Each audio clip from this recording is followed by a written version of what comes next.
Salut à tous, on se retrouve aujourd'hui pour parler du FC Barcelone en ce dimanche 28 décembre et on commence comme on le fait souvent avec le programme de l'équipe pour les prochains matchs parce que ça y est les gars, n'oubliez pas que demain lundi les gars, reprise de l'entraînement parce que samedi prochain le 3, ça y est les gars, demain on rentre dans une semaine où le Barça rejoue les gars, la trêve est quasiment finie Donc l'Espagnol Barcelone contre le Barça, l'Espagnol est 5ème de Liga, le Barça est premier. C'est un derby, ça va être chaud, ça va être là-bas, ça va être le retour de Juan Garça contre son ancien club, on pense qu'il va être sifflé. Donc voilà, ce match est très attendu les gars. Donc reprise de l'entraînement demain pour préparer bien sûr cette rencontre. À noter les gars, on apprend que l'idée que Pedri soit prêt pour le match contre l'Espagnol, souvenez-vous, il avait été forfait lors du dernier match là. Contre Villarreal, il n'avait pas joué la semaine dernière, parce qu'en gros, il ne pouvait pas. Il n'y a pas de risque qui a été pris. Et il devrait faire ce retour face à l'Espagnol, normalement. Pedri. On continue les gars, vu que cette fin d'année 2025 est proche, voilà, n'oubliez pas que, jeudi, on est le 1er janvier, donc on basculera sur 2026, on va faire le point sur 2025, bien évidemment, avec quelques stats, donc 60 matchs en tout pour le Barça depuis le début d'année, donc là, il n'y a plus de match, voilà, pour cette année, 2025, donc 48 victoires, le ratio est très très bon, 6 matchs nuls, 6 défaites et surtout 3 trophées remportés, donc la Liga, la Coupe du Roi et la Super Coupe d'Espagne que le Barça remettra en jeu, voilà, tiens, d'ici quelques jours, avec ce Barça Bilbao en demi-finale et potentiellement une finale soit contre le Real, soit contre l'Atlético. Le 11, mais il faudra déjà battre bien sûr les Basques, le 7 janvier prochain. Concernant toujours cette année 2025, on va faire aussi le point sur le classement des meilleurs buteurs du côté du Barça. Et le numéro 1, Lewandowski, 42 buts inscrits sur cette année 2025 avec le Barça. Rafinha, c'est 35 buts. Ferran Torres, c'est 29 buts. Et Lamine Yamal, 4ème, c'est 25 buts inscrits. Donc voilà le top 4 des meilleurs buteurs sur cette année 2025. Toujours, tiens, avec cette équipe, bien sûr, du Barça, avec Hansi Flick, bien évidemment. Donc il a déclaré à Barcelone que pour remporter des titres et se battre pour la Ligue des Champions, donc il lui faut un défenseur central. C'est vrai que ça a été une volonté, on avait parlé la semaine dernière.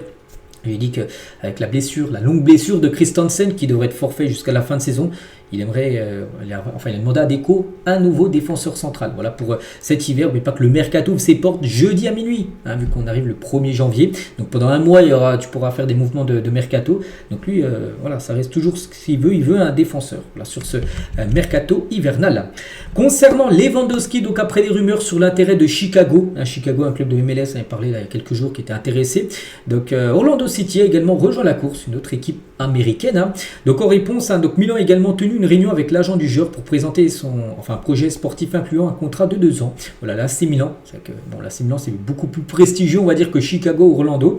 Voilà, à voir, voilà, concernant Lewandowski, comme une décision sera prise par rapport à son futur dans le premier trimestre de la nouvelle année là, qui commence d'ici quelques jours. Des nouvelles aussi de Marc Bernal.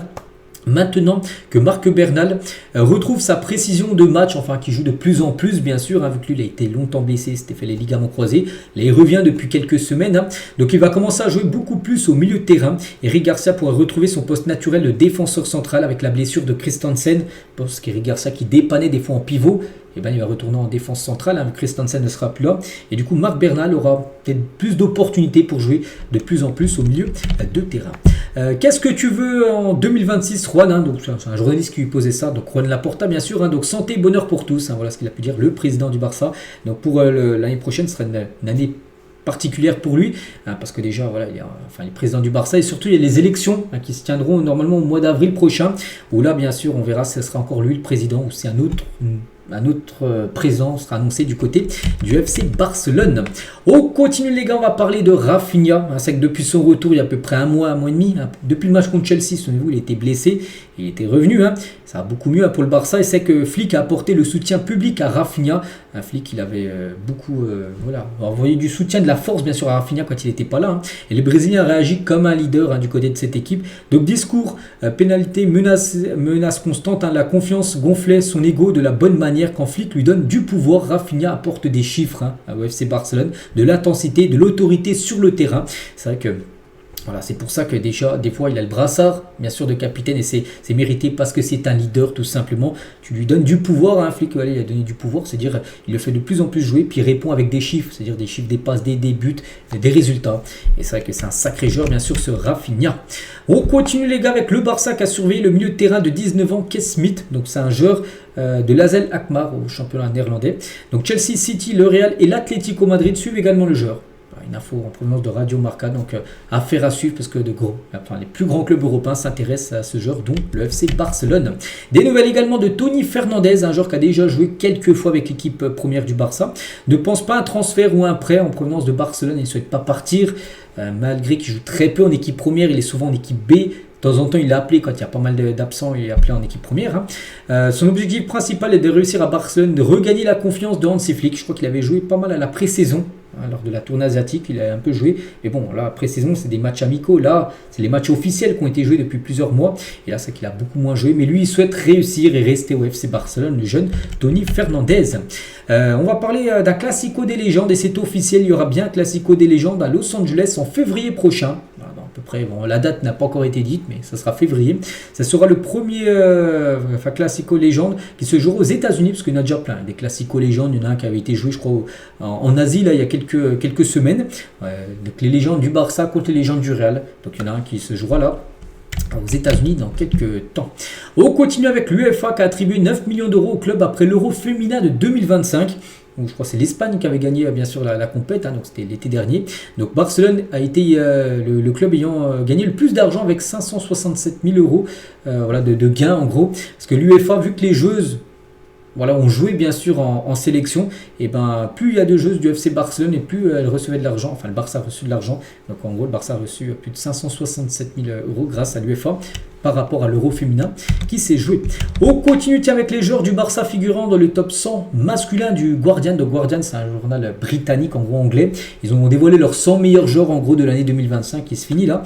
Et le numéro 1 Dembélé, ancien joueur du Barça, donc a gagné le Ballon d'Or. Lamine Yamal numéro 2. Rafinha a fini numéro 8 par rapport aux journalistes de The Guardian à voter.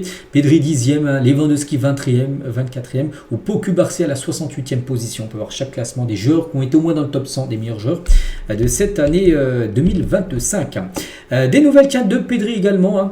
Pedri il a atteint les 20 millions d'abonnés sur Instagram. Félicitations à lui, quelqu'un de très suivi sur les réseaux sociaux, bien sûr, le milieu de terrain. On continue en février prochain, donc le Barça enverra un recruteur pour surveiller la Copinha. C'est quoi cette compétition? En gros, c'est la coupe brésilienne des moins de 20 ans, afin de surveiller, de trouver de jeunes talents. C'est que le Barça adore nicher des pépites. Il y a une compétition, la coupe brésilienne, la Copinha, donc où il n'y aura que des joueurs de moins de 20 ans, les meilleurs cracks, on va dire, du côté du Brésil. Donc bien sûr, il y a des recruteurs, on pense, de tous les plus grands clubs européens, et il y aura bien sûr un recruteur du Barça pour aller superviser les meilleurs talents, s'il y en a un vraiment qui crève les yeux, essayer de le signer bien sûr dans le futur. Et on finit aujourd'hui avec Marcus Rashford, il parle de la langue espagnole, parce qu'il parle anglais bien sûr, peut-être il parle d'autres langues, mais l'espagnol, c'était compliqué. Il a dit l'espagnol est difficile, surtout parce que c'est la première fois que j'apprends sérieusement une nouvelle langue. Au début tu progresses vite, puis après quelques semaines tu subis un petit contretemps en gros. Maintenant je comprends bien mieux, mais le vrai défi est d'avoir la confiance pour parler devant les gens, parce qu'il arrive un peu à comprendre, mais faire un dialogue en espagnol avec un autre, par exemple Lamine Yamal, c'est un peu compliqué, peut-être il se parle en anglais, j'en sais rien.